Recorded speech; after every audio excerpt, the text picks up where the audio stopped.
goddess. Great conquerors don't usually come from relatively insignificant families living on impoverished islands. But as it just so happens, that is where our story begins.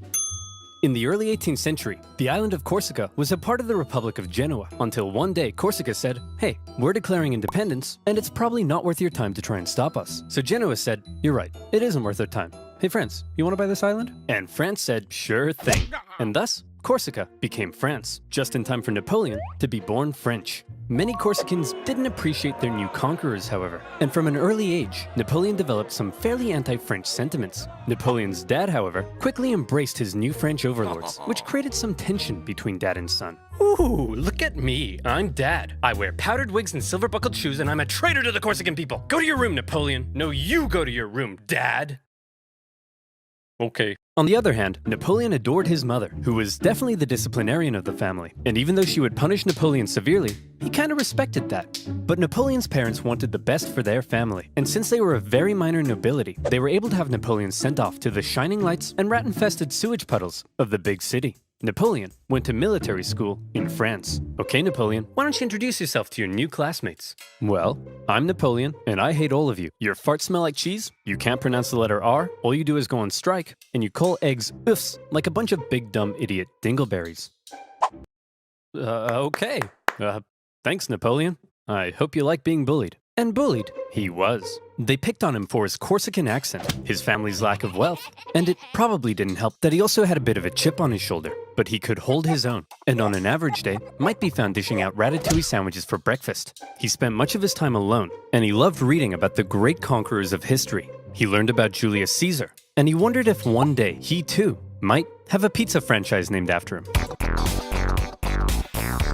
He excelled at math and geography, and when he graduated at the age of 16, he was made second lieutenant in an artillery regiment. Now, second lieutenant might sound pretty sweet to a screw-up like you, but Napoleon had a little something called ambition. Stonks of it. And he wasn't content being just some junior officer. He wanted to rise the ranks. Unfortunately for him, that would be a little difficult. "Well, Napoleon, I've reviewed your application. It's clear you're very skilled and would be a perfect fit for the promotion. And Simeon, you're just about the biggest idiot I've ever seen. Your test results suggest you have the mental aptitude of a senile earthworm, and in the part of the form where you list your experience, you seem to have drawn a picture of a gerbil giving birth to a shoe. But your dad is the Marquis de la Fayette, so you get the job." French society was just too closed off. Positions were handed out based on nobility, not talent. And the young Napoleon probably felt stuck. Wouldn't it be nice if, say, a revolution came along and changed all of that? Well, what are the chances? The French Revolution is here. Bastille toppling, head chopping, king popping. The revolution promised to do away with the old social hierarchy and make everyone a little more equal. Napoleon may not have cared much for the violent mobs, but if it meant he could rise the ranks, he was in. He began fighting to defend the revolution. He put down a British-sponsored counter-revolution in Toulon and got promoted. He put down a royalist uprising in Paris and got promoted. And as his military prowess became more recognized, he was even given his very own army. It was astonishing progress for such a young man of humble origins, and Napoleon's wildest dreams were coming true. But Napoleon also believed he could increase his social status if he married an older rich lady. And so around this time, Napoleon went on the prowl. However, if some sources are to be believed, he was a verified creep. He reportedly had terrible luck with women, and most wanted nothing to do with him. Fortunately, he eventually met Josephine, an aging single mother who was deeply in debt and needed stability, so she agreed to marry him despite finding him intensely disgusting. Napoleon, you dirty dog, you've done it. Unbeknownst to Napoleon, however, Josephine had a bit of a promiscuous reputation. "Hey Napoleon, I hear you're marrying Josephine. Boy, she sure is a great kisser." "That's right. Hey, wait, what do you mean she's a great kisser?" "Hey Hugo, you hear Napoleon's marrying Josephine? Wow, she sure is a great kisser. Now hang on just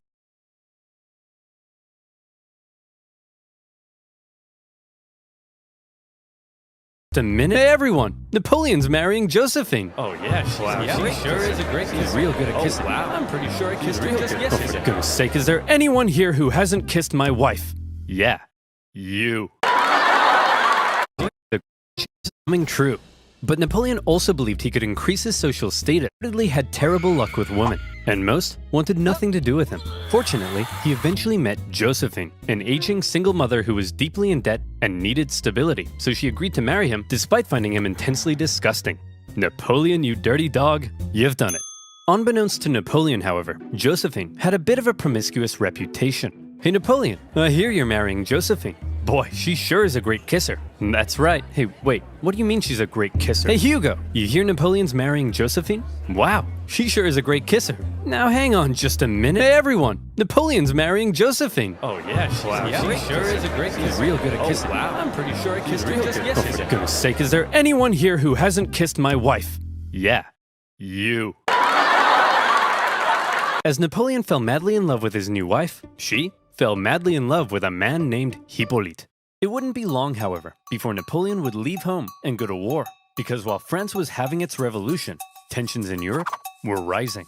Hey Austria, you'll never guess what we just did. What's that, France? I got 2 words for you. Revolution. We totally just socked it to our monarchy. What?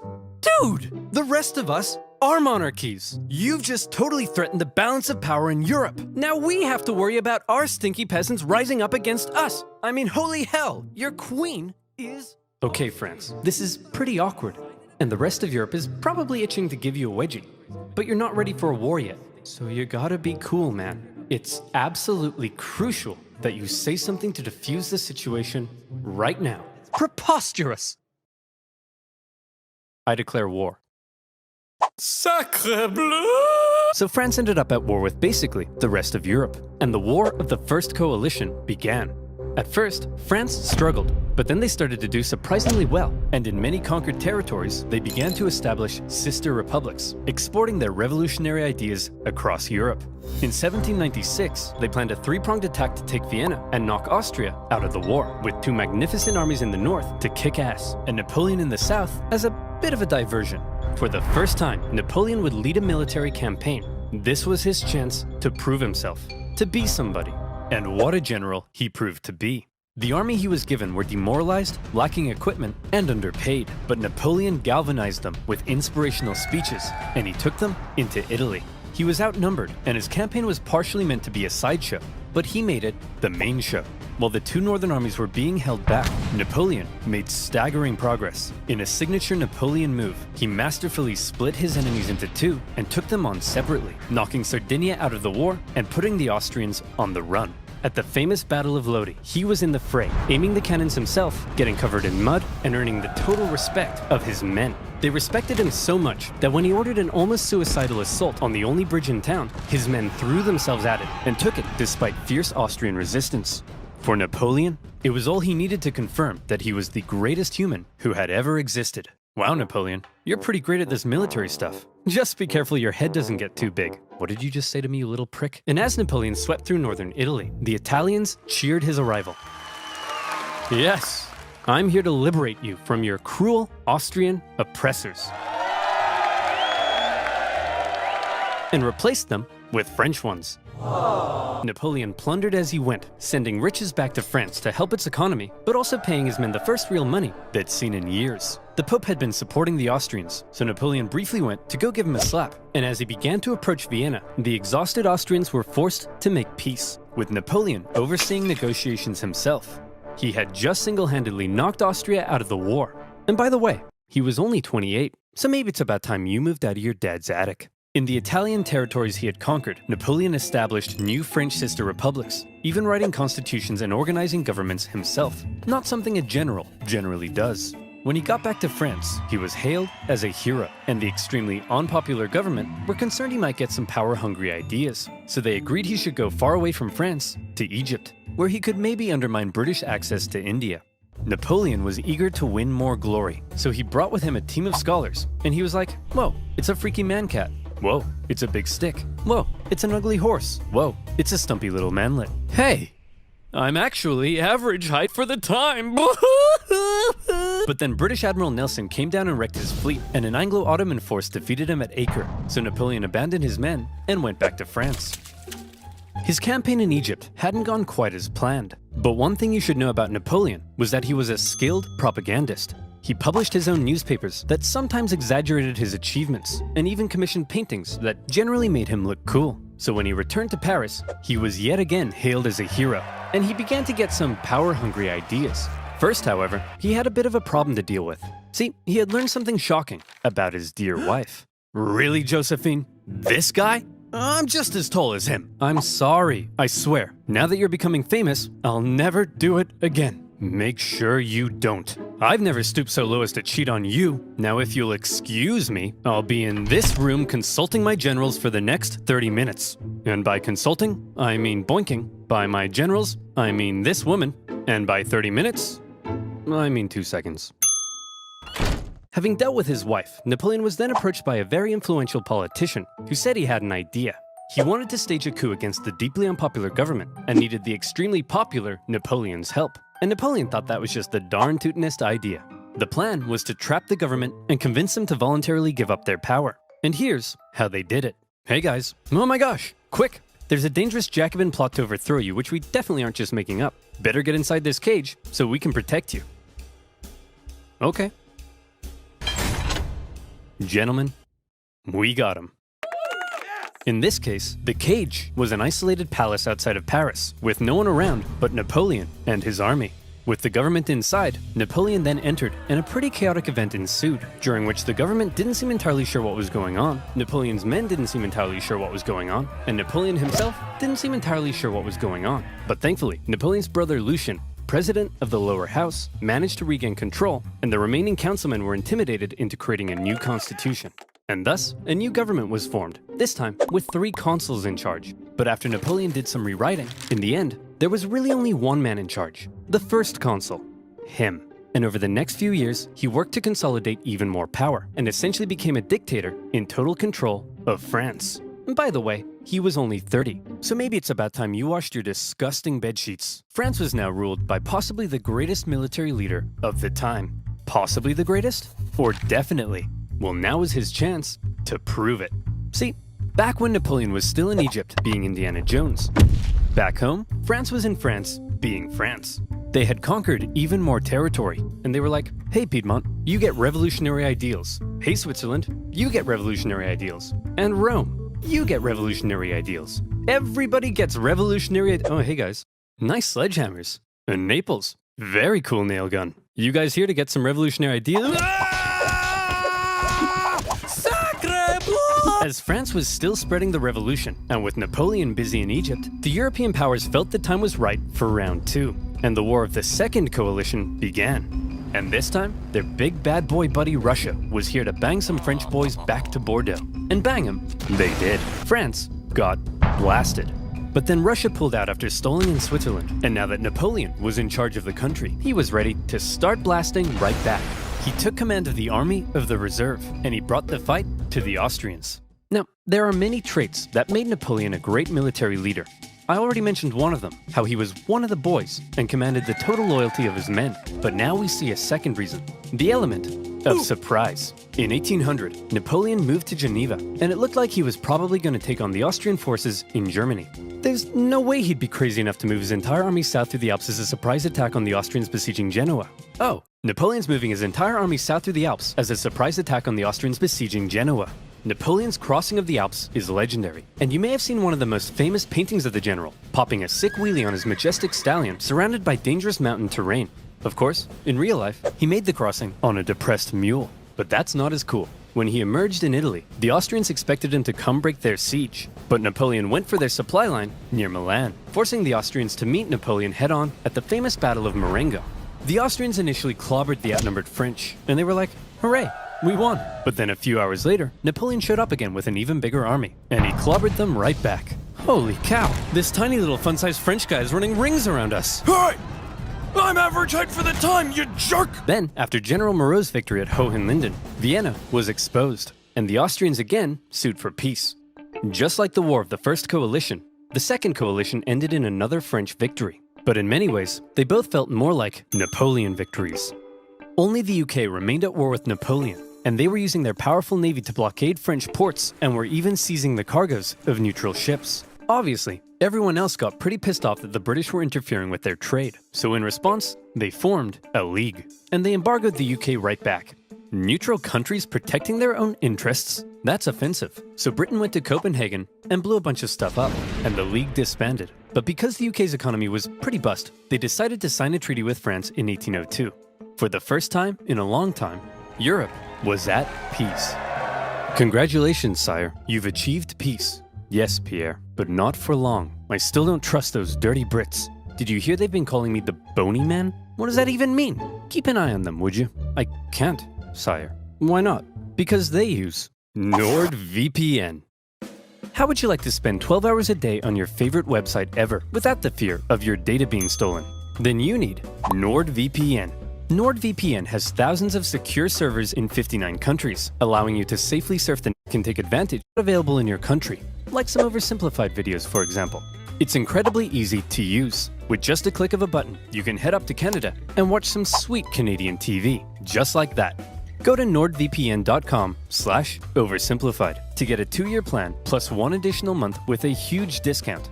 That's nordvpn.com/oversimplified. And as always, you'll be supporting my channel. So thank you. Now where were we? Oh yeah. Crossing the Alps, defeating the Austrians, and Europe at peace. What a meteoric rise it had been for the young Corsican. He had just taken charge of a nation that appeared to be losing a war and turned it all around, securing French gains in Europe. But there was now a big question. You see, throughout the chaotic French Revolution, French governments had struggled to keep the economy afloat. They often didn't have a whole lot of support, and they frequently came and went. Would Napoleon finally be the man who could stick around? Military victories were one thing, but could the general also govern? Spoiler alert.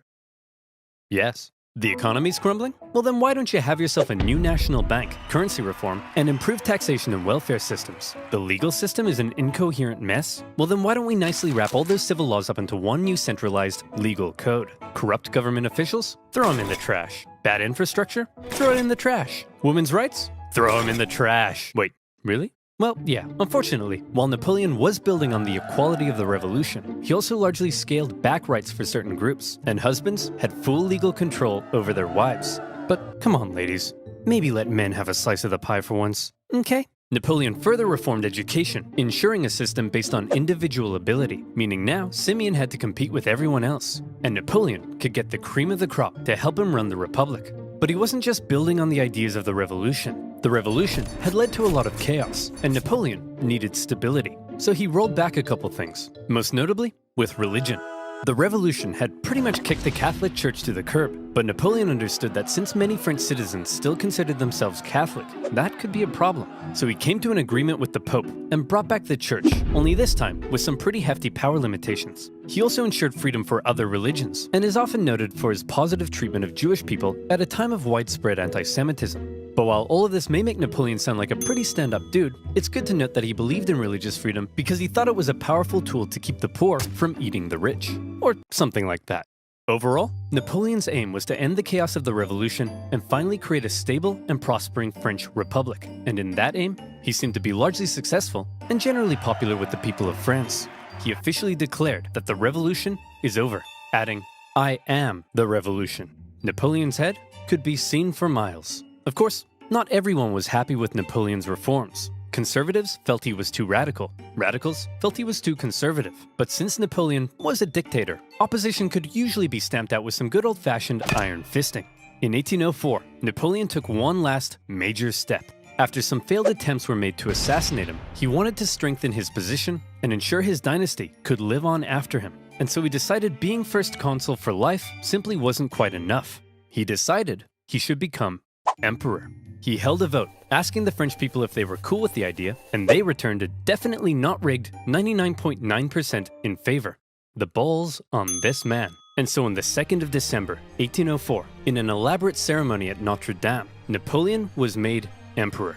The Pope was even invited to attend, and normally he would crown an emperor. But to make sure everyone knew this wasn't some Charlemagne-style circular power division, Napoleon lifted the crown and placed it on his own head. Like I said, the ball's on this man. He was now Emperor of the French. Well, Napoleon, you were a general, then you became first consul for life, and now you're an emperor. Is it Enough yet? Is your ambition finally satisfied? I don't know, Pierre. What comes after Emperor? I would say God, sire. You want to be a god?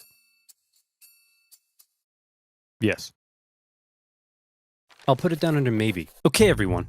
What the hell is going on? This Corsican guy showed up out of nowhere, and he's kicking our ass. He's exporting the ideas of the French Revolution wherever he goes, and he just declared himself King of Italy and Emperor. He can't do that. I'm the Emperor. Oh, hey, fellow monarchs. I see you're having a monarch party. My invite must have got lost in the mail. I'll just set up a spot right here. Wow. You don't belong here, Napoleon. We're coming to take you down. I'd like to see you try. Whoa, I'm so scared I just pooed my pants. Hey everyone, I just pooed my pants.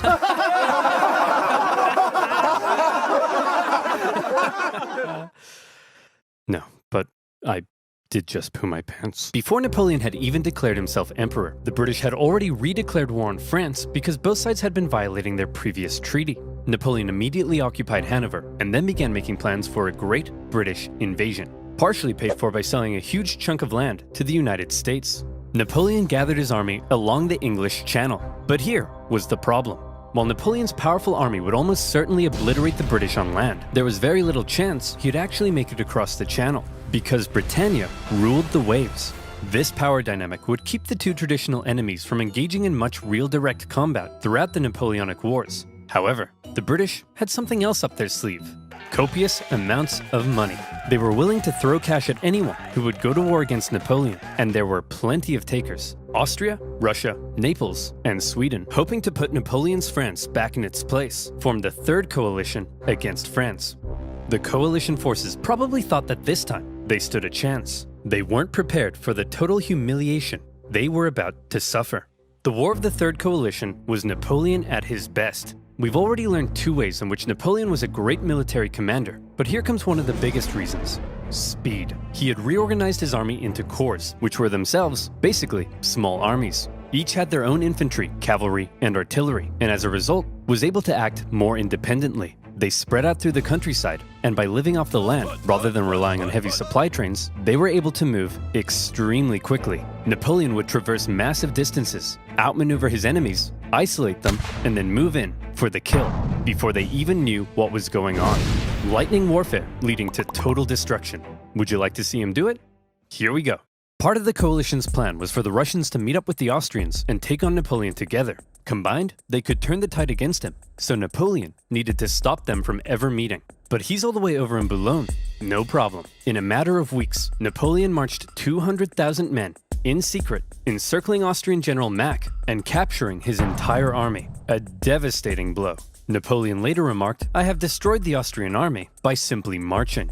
Next, he turned to face the approaching Russians. Okay, it looks like the French are coming for us, but check this out. I've got an amazing idea.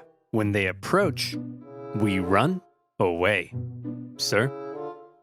You're a genius. The Russians began to retreat with Napoleon giving chase, and since his tactics relied on quick victories, this could be a problem, especially because the longer the war went on, the more likely it looked other countries may join the coalition against him. But Napoleon knew the Russian Tsar, Alexander I, was young and seeking glory, so he came up with an idea to lure him in. He sent him a message. What does it say?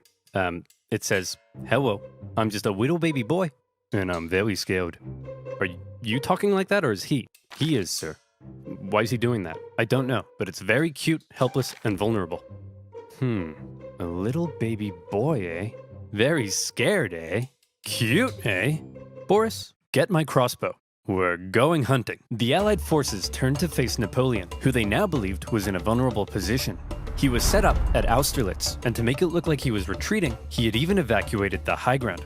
A thick fog set in, obscuring Napoleon's center, as the Allies took the bait and set up on the heights. From there, they spotted Napoleon's very weak-looking right flank, and they descended the heights to go get it. Little did they know, it was exactly what Napoleon was hoping they'd do. The next thing they knew, a large French force was emerging from the fog, launching a huge central assault up the hill. They swung around, crushing the Allies, and as men attempted to flee across the frozen lakes, Napoleon ordered his artillery to fire on the ice, causing an unknown number to drown. But he told me he was just a little baby boy. What happened? He tricked you, sir. You mean I was the little baby boy all along. It was Napoleon's masterpiece, and Austria were once again forced to make peace with France. Then, with the French conquest of Naples in 1806, the War of the Third Coalition ended as yet another Napoleon victory. This was the third time Napoleon had had to give Austrian Emperor Francis a good spanking. And so, with the peace treaty in 1805, Napoleon was determined to punish him. He was forced to give up territory, hand over significant compensation, and promised never to fight Napoleon again. For now, Russia, Sweden, and the UK remained at war with France, but none were able to offer much of a threat. And so, Napoleon got to work strengthening his grip over Europe. He gave out rule of captured territories to his family and friends, and most notably, he established a new confederation in Germany, with himself as its protector. Seeing his influence in Germany being wiped away, Emperor Francis acknowledged reality and officially dissolved the Holy Roman Empire, an entity that had existed for over 1,000 years.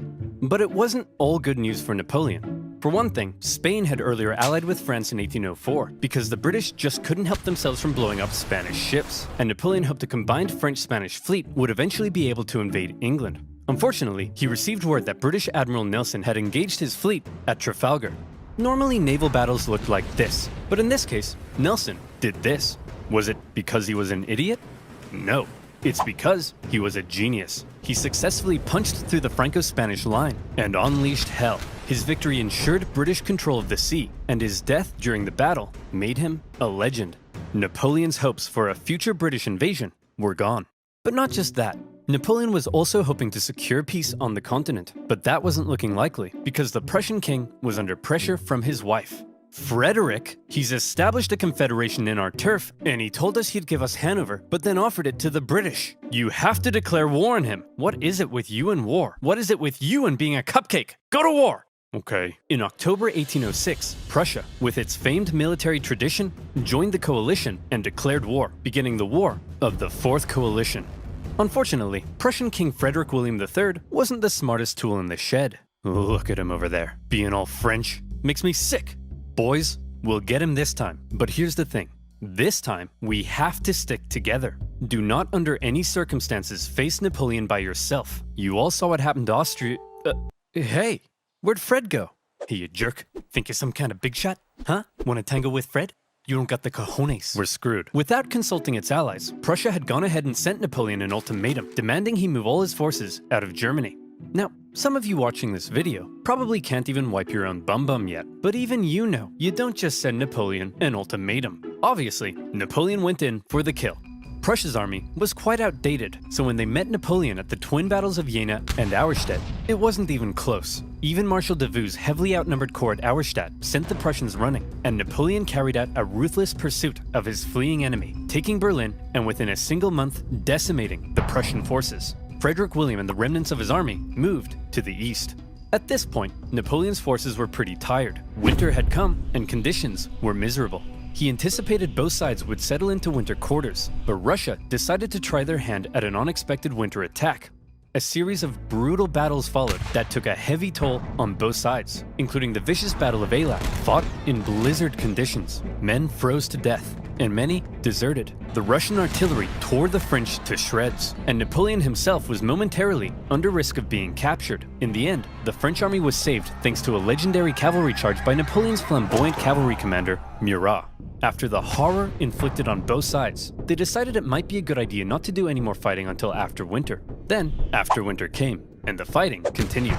The Russians were pushed back to Friedland, where Russian General Bennigsen made a bit of a blunder by positioning himself with the Aller River to his back. The French artillery were able to pin the Russians between the river and their concentrated gunfire, a major element in Napoleon's fighting style, and many Russians drowned as they tried to escape. War of the Fourth Coalition. Victory, Napoleon.